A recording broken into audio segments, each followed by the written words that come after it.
bonjour Anthony Dujeunesse. Bonjour. Donc tu es auteur venu dédicacer sur le festival, le premier festival La BD dans le Pré sur Cours-sur-Garonne. Exactement. Voilà, alors est-ce que tu peux nous parler un petit peu de ce que tu fais? Parce que c'est un petit peu original dans le paysage français quand même. Exactement. Alors moi, présenter un peu ton œuvre. Alors moi je suis éditeur, dessinateur, coloriste, directeur artistique au sein d'une maison d'édition qui s'appelle Manga Comics, que j'ai fondée il y a plus de 10 ans. Je suis créateur. Bon, je suis plus grand patron parce qu'à un moment donné, il faut aussi céder la main et passer à autre chose et revenir à un plan plus artistique qu'administratif.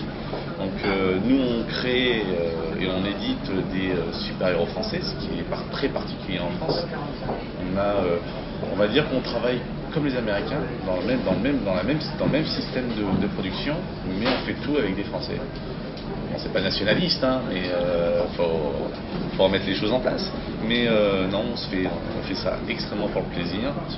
C'est une envie particulière de vouloir créer des super-héros. Je crois que tout jeune enfant, quand il voit Spider-Man ou Superman, à un moment donné, réfléchir dans sa tête et créer son propre super-héros. Donc ça a été une vraie envie, à un moment donné, de se dire pourquoi on les crée pas, pourquoi on n'en fait pas. Et pourquoi on ne crée pas une société, une maison d'édition qui éditerait ce type de projet, parce qu'il n'y en a aucun en France qui le font. Une vraie volonté de conserver son âme d'enfant. Je pense. À travers le travail. Dans ce métier-là, si on ne conserve pas son âme d'enfant, on ne reste pas très longtemps, hein, je pense. Hein. Après ça, c'est un avis personnel. Et plus particulièrement, est-ce que tu peux nous parler des albums que tu es venu dédicacer aujourd'hui? Moi, je suis venu dédicacer mon artbook, un artbook qui remonte à 2 ans, qui en fait regroupe ce que j'ai fait aux États-Unis, donc diverses illustrations, plus d'illustrations qui ont servi à un projet qui remonte à 4 ans, qui s'appelle Spirit of Geico, qui est pour l'instant pas encore sorti, qui a été repris en production parce que j'ai eu un laps de temps où je suis devenu éditeur et ça ne va pas dire que c'est devenu un peu chronophage et ça a pris du temps à mon boulot d'auteur. Donc j'ai dû arrêter de dessiner pendant un bon moment, pratiquement plus de 5 ans. Et là j'ai repris en novembre dernier pour pouvoir me reconcentrer dans mon boulot personnel et surtout mon côté artistique qui me manquait. Et je me reconcentre dans cette série-là. Donc ouais, j'ai sorti un artbook l'année dernière où je présente un peu ce que je fais et ce que mon public féminin aime beaucoup. Voilà. Très beau livre en tout cas. J'espère avoir beaucoup de succès pendant ce festival. Mais ça fonctionne très bien. On est très content. Je suis très content que ce livre soit sorti. Pas mal de succès à Angoulême. Oui, c'est très très bien vendu à Angoulême. Il se vend très très bien.